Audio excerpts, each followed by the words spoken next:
नमस्कार, मैं हेमंत बघेल आप सभी का बहुत बहुत स्वागत करता हूं मेरी इस YouTube चैनल में।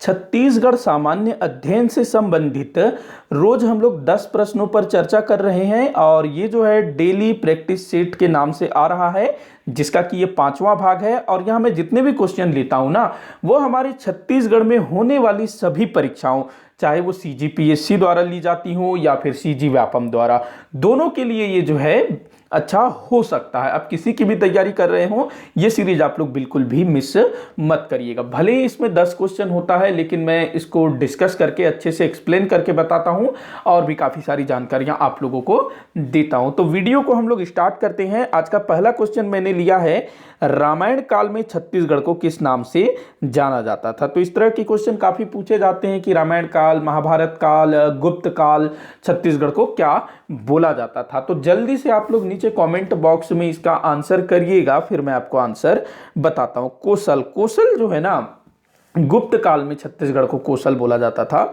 वही रामायण काल में इसको बोला जाता था दक्षिण कोसल। देखिएगा, रामायण काल में ना जो कोसल था वो 2 भागों में बटा हुआ था। एक था उत्तर कोसल और दूसरा था दक्षिण कोसल। उत्तर कोसल की राजधानी जो है वो अयोध्या थी और दक्षिण कोसल की राजधानी श्रावस्ती थी। तो हमारा जो छत्तीसगढ़ है वो इसी दक्षिण कोसल का हिस्सा था। और दक्षिण कोसल में उस समय जो राजा थे उनका नाम था राजा भानुमंत, और राजा भानुमंत जी की पुत्री थी माता कौशल्या, जिनका विवाह दशरथ जी के साथ हुआ था। और बाद में माता कौशल्या और दशरथ जी के ही पुत्र हुए प्रभु श्री रामचंद्र जी। तो इस तरह से प्रभु श्री रामचंद्र जी की जो माता है, माता कौशल्या, वो कहां से हैं? हमारे छत्तीसगढ़ से। और छत्तीसगढ़ के रायपुर में माता कौशल्या जी का मंदिर भी है, एकमात्र पूरे भारत में माता कौशल्या जी का एकमात्र मंदिर कहां पर है? तो वो हमारे छत्तीसगढ़ में है। तो ध्यान रखना इसको, तो काफी पूछा जाता है। दंडकारण्य ये बस्तर को बोला जाता था, और चेदीसगढ़ ये भी जो है छत्तीसगढ़ को कहा जाता था। स्पेशली महाभारत काल में चेदीसगढ़, और चेदीसगढ़ ही छत्तीसगढ़ हो गया, ऐसा बोला जाता है ना। तो इसका आंसर क्या होगा? दक्षिण कोसल। अगला क्वेश्चन हम लोग देखते हैं, किस पारंपरिक लोक पर्व में गंगा का नाम बार बार आता है? काफी बार पूछा गया क्वेश्चन है, जल्दी से आप लोग नीचे इसका कमेंट बॉक्स में आंसर कीजिए। तो किस पारंपरिक लोक पर्व, मतलब कि हमारे छत्तीसगढ़ की परंपराओं से जुड़े हुए किस लोक पर्व में गंगा का नाम बार बार आता है, ये आप लोगों को बताना है। तो देखिएगा, किसमें सुआ हमारे छत्तीसगढ़ का एक पारंपरिक लोक नृत्य है, जिसमें तरी हरी ना ना मोर सुआ गा, इस टाइप से गीत गाया जाता है ना। तो इसमें नहीं है। जगार जो है ये बस्तर क्षेत्र में जो वहाँ की जो जनजाति है उनके द्वारा गाया जाता है। जगार पंथी जो है हमारे सतनामी बंधुओं द्वारा गाया जाता है। और जो भोजली है, इसी में गंगा जी का बार बार नाम आता है। अहो देवी गंगा लहर तुरंगा, इस तरह से जो है गीत गाया जाता है। तो आप लोग इसको ध्यान में रखना। तो किसका आंसर सही हुआ जरूर बताइएगा। अगला हम लोग क्वेश्चन देखते हैं, कौन सा गढ़ रायपुर शाखा से संबंधित नहीं है? तो जल्दी से आप इसका आंसर करिए। देखो, गढ़ मतलब क्या? किला। तो हमारा जो छत्तीसगढ़ है उसमें छत्तीसगढ़ अर्थात 36 किले हुआ करते थे। और ये जो 36 किले हैं, छत्तीसगढ़ हैं, ये शिवनाथ नदी के उत्तर में 18 और शिवनाथ के दक्षिण में 18 हुआ करते थे। कलचुरी वंश के एक राजा हुए, राजा कल्याण साय। उन्होंने जो है अपने पूरे राज्य को, उनका जो पूरा राज्य था उसको उन्होंने क्या किया, 18 गढ़ों में बांट दिया। मतलब उन्होंने अपने पूरे राज्य को 36 गढ़ों में बांट दिया, जिसमें से शिवनाथ के उत्तर में 18 गढ़, शिवनाथ के दक्षिण में 18 गढ़। और कहते हैं कि इन्हीं 36 गढ़ों के नाम पर हमारे राज्य का नाम छत्तीसगढ़ पड़ा। और एक इतिहासकार हुआ चिस्म, पिछले वाले वीडियो में मैंने जिक्र किया था चिस्म का। तो जो चिस्म है एक इतिहासकार था, अंग्रेज इतिहासकार। तो उसने राजा कल्याण साय के जमाबंदी व्यवस्था के आधार पर यह निष्कर्ष निकाला कि इस एरिया को, इस क्षेत्र को छत्तीसगढ़ बोला जाता है क्योंकि यहां पर 36 किले हैं। तो वो जो है इतिहासकार चिस्म का कहना है, जिसने कि राजा कल्याण साय के जमाबंदी व्यवस्था को आधार बनाया था। तो आपको ना इन 18 मतलब इन 36 गढ़ों के नाम अगर आप याद कर लो तो मेरे ख्याल से थोड़ा सा अच्छा हो सकता है, क्योंकि कभी कभी ना इस तरह के क्वेश्चन पूछ लिया जाता है। कई बार आपको बोल देगा कि कौन से गढ़ रायपुर शाखा के हैं, कौन से गढ़ बिलासपुर शाखा के हैं, या फिर हाँ, जैसे इसी तरह से पूछा गया, या फिर कौन सा गढ़ शिवनाथ के उत्तर में है, शिवनाथ के दक्षिण में है, ऐसे घुमा फिरा के कुछ भी क्वेश्चन पूछ सकता है। तो आप अगर याद हो जाए तो बहुत अच्छा है। तो इसका आंसर आप लोग जल्दी से नीचे करिएगा, देखते हैं कौन सही आंसर करता है। तो कौन सा गढ़ रायपुर शाखा से संबंधित नहीं है? तो देखो, सिंगनगढ़, टेंगनागढ़, मोहदी, ये तीनों जो है रायपुर शाखा से संबंधित है। लेकिन जो मातिनगढ़ है ना भाई, ये आपके किस तरफ है? बिलासपुर शाखा में है, मतलब कि रतनपुर शाखा में है ये। मतलब शिवनाथ नदी के उत्तर में है मातिनगढ़, जिसको खाली मातिन भी बोला जाता है। तो याद कर लेंगे तो ज़्यादा अच्छा होगा। अगला क्वेश्चन है, कौन सा आभूषण गले में पहना जाता है? तो हमारे छत्तीसगढ़ के लोगों द्वारा जो भी आभूषण पहना जाता है, गहने, ज्वेलरी, तो उससे रिलेटेड क्वेश्चन भी काफ़ी पूछा जाता है कि कौन सा आभूषण गले में पहना जाता है। गले में पहनते हैं ना माला वाला, तो वो उसको अलग अलग नाम दिया जाता है। हार हो गया, हिंदी में भी काफ़ी सारे अलग अलग नाम होते हैं ना। वैसे ही कौन सा हाथ में पहनते हैं, उंगली में पहनते हैं, कमर में पहनते हैं, पैर की उंगली में, तो इस तरह के काफ़ी पूछा जाता है। तो आप लोग ध्यान में रखना। तो कौन सा आभूषण गले में पहना जाता है, गले में पहना जाने वाला आभूषण आपको बताना है। तो देखिएगा, यहां से जो सुतिया है ना, ये गले में पहना जाता है। सुतिया गले में पहना जाने वाला आभूषण है। मेरे चैनल में ये सब कुछ आपको मिल जाएगा डिटेल में। आप लोग जाइए चैनल में, प्लेलिस्ट देखिएगा, छत्तीसगढ़ सामान्य अध्ययन करके छत्तीसगढ़ का इतिहास आपको मिल जाएगा, छत्तीसगढ़ का भूगोल मिल जाएगा। सब जो है मैंने अलग अलग प्लेलिस्ट बना दिया है, वहां से आप लोग सारा डिटेल में पढ़ सकते हैं। या फिर कोई सा भी टॉपिक अगर आपको मेरे चैनल से पढ़ना है तो उस टॉपिक का नाम लिखिए यूट्यूब के सर्च बॉक्स में, और उसके बाद मेरा नाम डाल दीजिएगा हेमंत बघेल, तो वो वीडियो आपको मिल जाएगा अगर मैंने बनाया है। तो लगभग हर चीज़ मैंने बना दिया है।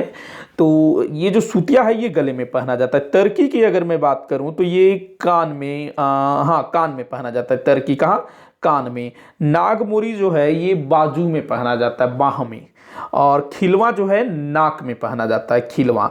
तो ये आपको ध्यान में रखना है। तो सूतिया जो है गले में पहने जाने वाला आभूषण है। अगले क्वेश्चन की ओर चलते हैं। जेठाउनी नामक पर्व मनाया जाता है, ये सीजीपीएससी से मैंने उठाया है ये क्वेश्चन, जेठाउनी। तो जेठाउनी नामक पर्व मनाया जाता है, तो आपको महीना बताना है। तो देखिएगा दिया हुआ है सावन।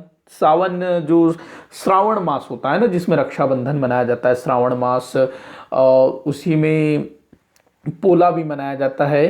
तो ये, तो उसके बाद है भाद्रपद, अश्विन, कार्तिक। तो जेठावनी कब मनाया जाता है? तो कार्तिक मास में मनाया जाता है जेठावनी। कार्तिक मास की एकादशी को जो देवउठनी मनाया जाता है ना, मतलब दिवाली के कुछ दिन के बाद जो देवउठनी मनाई जाती है ना, जो छोटी दिवाली जिसको बोलते हैं, उसी को जो है जेठाउनी के नाम से भी जाना जाता है। अगला क्वेश्चन हम लोग देखते हैं। बहादुर कलारिन की माची का संबंध है, बहादुर कलारिन। तो जल्दी से आप इसका आंसर करिए नीचे कमेंट बॉक्स में। तो ये क्या है? क्या प्राचीन मंदिर है, प्राचीन नगर है, प्राचीन सरोवर है, प्राचीन स्मारक है? तो ये प्राचीन स्मारक है, बहादुर कलारिन की माची। तो ऐसे भी क्वेश्चन बनते हैं। अगला क्वेश्चन है 1837 में मध्य प्रांत विधानसभा का अध्यक्ष। ये तो भाई गजब हो गया, 1837 में मध्य प्रांत विधानसभा कहाँ से आ गया? ये 1800 नहीं है, ये 1937 है। क्या है ये? 1937। माफी चाहूंगा मिस्टेक के लिए। तो 1937 में मध्य प्रांत विधानसभा का अध्यक्ष किसे चुना गया? तो देखिएगा 1935 में भारत शासन अधिनियम आता है, उसमें बोला जाता है कि विधानसभाओं में उत्तरदायी सरकार की स्थापना की जाएगी, चुनी हुई सरकार, और वोटिंग वगैरह होने का बात बोला जाता है। और 1837 में फिर प्रांतीय विधानसभा चुनाव कराए जाते हैं। तो हमारा जो छत्तीसगढ़ था, स्वतंत्रता प्राप्ति के पश्चात मध्य प्रांत एवं बरार के अंतर्गत आता था। तो पूछ रहा है कि मध्य प्रांत में जब चुनाव हुआ, उसके बाद जब विधानसभा गठित हुई, तो विधानसभा अध्यक्ष किसे चुना गया? तो आप लोग जल्दी से इसका आंसर कमेंट बॉक्स में बताइए, मैं इसका आंसर आपको बता रहा हूं। तो देखिएगा पंडित रविशंकर शुक्ल जी ना, इनको शिक्षा मंत्री बनाया गया। क्या बनाया गया?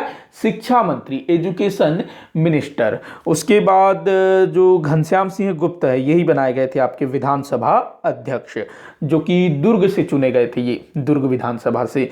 तो इन्हीं को जो है विधानसभा अध्यक्ष बनाया गया था। पंडित सुंदरलाल शर्मा भाई छत्तीसगढ़ के गांधी कहलाते हैं, और वामन राव लाखे भी काफ़ी उस समय के नेता थे।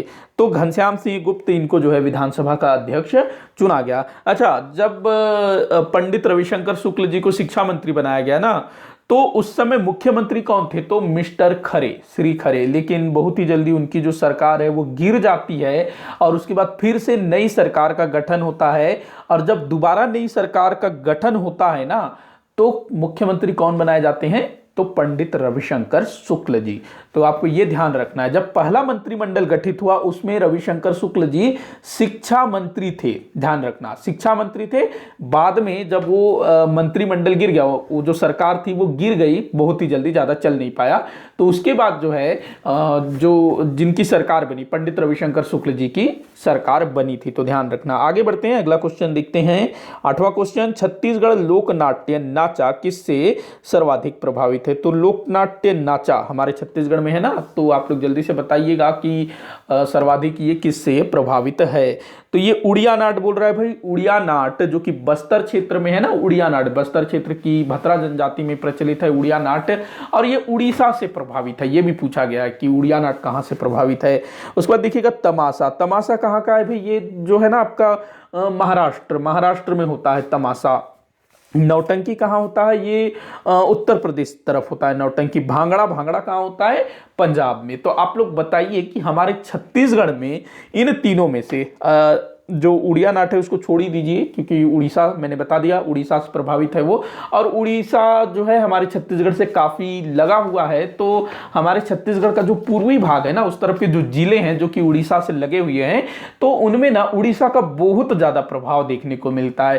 भाषा, संस्कृति, काफी कुछ जो है मिलता जुलता है, तो वो जाहिर सी बात है। उसके बाद मैंने बताया तमाशा मध्य प्रदेश, नौटंकी उत्तर प्रदेश, भांगड़ा पंजाब। तो इन तीनों राज्यों में से किसके साथ छत्तीसगढ़ का थोड़ा बहुत भी संबंध था? आप लोग बताइएगा। तो देखिएगा, जो तमाशा जहां महाराष्ट्र से आया है, तो महाराष्ट्र से मराठी हमारे यहाँ आए थे ना, मराठा लोग, नागपुर के भोसला शासक, तो उनके साथ ही ना तमाशा भी आया था, उनका कल्चर भी आया था। तो नाचा जो है, जो मराठा सैनिक थे उनके मनोरंजन के लिए किया गया, और इसी नाचा में ना तमाशा का बहुत ज्यादा प्रभाव देखने को मिलता है। तो जो नाचा है छत्तीसगढ़ी नाचा, वो तमाशा से बहुत ज्यादा प्रभावित है। ध्यान रखना।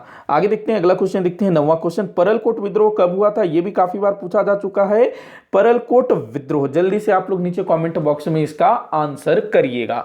तो देखिएगा क्या था कि हमारा जो छत्तीसगढ़ है वो मराठों के अधिकार में था। अब होता यह है कि 1818 में तृतीय आंग्ल मराठा युद्ध के पश्चात जो मराठा शक्ति है वो पूरी तरह से क्षीण हो जाती है और अंग्रेजों का मराठों पर पूर्णतः प्रभुत्व स्थापित हो जाता है। तो जो नागपुर, जिसके अंतर्गत हमारा छत्तीसगढ़ आता था, तो नागपुर का जो भोसला शासक होता है जिसको बनाया गया अंग्रेजों के द्वारा, वो होता है अल्पवयस्क, छोटा होता है। तो अंग्रेज बोलते हैं कि भाई छोटा बच्चा कैसे शासन करेगा?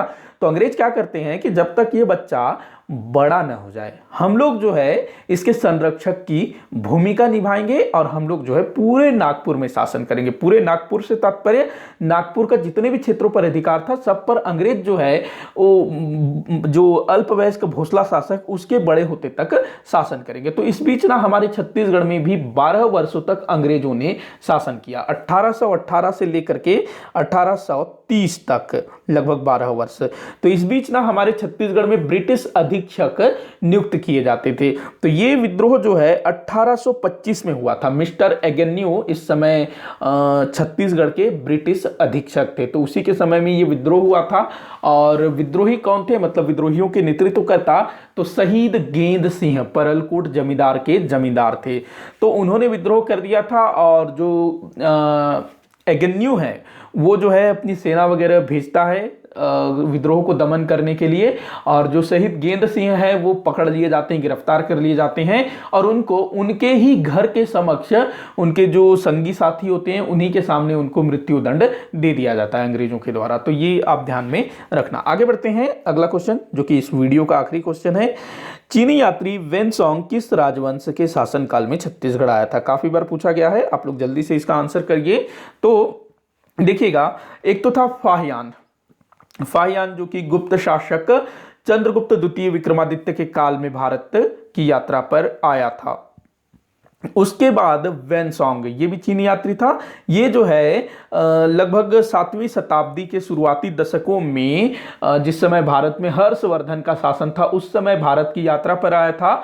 और जो वेनसोंग था ना, इसने संपूर्ण भारत की यात्रा की थी, मतलब कि उत्तर भारत की तो यात्रा की ही की, हर्षवर्धन के राज्य की। इसके बाद ये जो है उस समय जो चालुक्य वंश के शासक पुलकेशिन द्वितीय, उसके राज्य में भी जाता है। उसके बाद नीचे दक्षिण में नरसिंह वर्मन प्रथम, जो नरसिंह वर्मन प्रथम, हाँ, जो पल्लव वंश का शासक था, उसके राज्य में भी जाता है। तो इसने लगभग पूरे भारत की यात्रा की थी। और इसी बीच ये जो है हमारे छत्तीसगढ़ से भी गुजरता है। तो छत्तीसगढ़ में भी ये कुछ वर्ष रहा, मतलब कुछ दिन रहा, रुका हुआ था सिरपुर में। और छत्तीसगढ़ को ना इसने कियास्लो लिखा है, मतलब जो चाइनीज लोग थे, भारतीय नाम अच्छे से उच्चारित नहीं कर पाते थे, तो इसने क्या लिखा, कियास्लो। वैसे अभी भी कौन सा ढंग से कर पाते हैं, कियास्लो। छत्तीसगढ़ जो कि उस समय कोसल कहलाता था, क्या कहलाता था, कोसल। तो कोसल को इसने क्या लिखा है, कियास्लो, कियास्लो। तो ये भी पूछा गया है। तो वेनसोंग, अच्छा, वेनसोंग ने ना एक ये भी बोला है कि जो जब ये सिरपुर आया तो इसने यहाँ पर सम्राट अशोक द्वारा निर्मित बौद्ध स्तूपों को देखा, ऐसा इसने अपनी पुस्तक में लिखा है। हो सकता है कि उस टाइम पे कोई स्तूप वगैरह रहा हो जो कि बाद में नष्ट हो गया हो। और भी काफी कुछ लिखता है जो कि वर्तमान समय में मौजूद नहीं है। तो ध्यान रखना। तो ये किसके समय में आया था ये बताना था ना, तो आप लोगों ने इसका आंसर नीचे लिख दिया होगा, मैं आशा करता हूं। तो पांडु वंश के समय ये जो है छत्तीसगढ़ में आया था। और इस समय शासक कौन था पांडु वंश का, तो महाशिवगुप्त बालार्जुन, जो कि छत्तीसगढ़ के महानतम शासकों में से एक माना जाता है। और इसके शासनकाल को छत्तीसगढ़ का स्वर्ण युग कहा जाता है। महाशिवगुप्त बालार्जुन पांडुवंश का शासक था, इनका राजधानी था सिरपुर। तो इसी के साथ आज का ये वीडियो यहीं पर समाप्त होता है। आप लोग मुझे कमेंट करके बताइएगा कि आपसे कितने क्वेश्चन सॉल्व हुए। किसी भी क्वेश्चन में कोई भी डाउट हो तो आप लोग जरूर लिखिएगा ताकि मैं उसको सॉल्व कर सकूं। वीडियो को जितना हो सके उतना आप शेयर कर दीजिएगा, वीडियो को लाइक करिएगा और चैनल को सब्सक्राइब भी करिएगा। वीडियो को आखिर तक देखने के लिए बहुत बहुत धन्यवाद।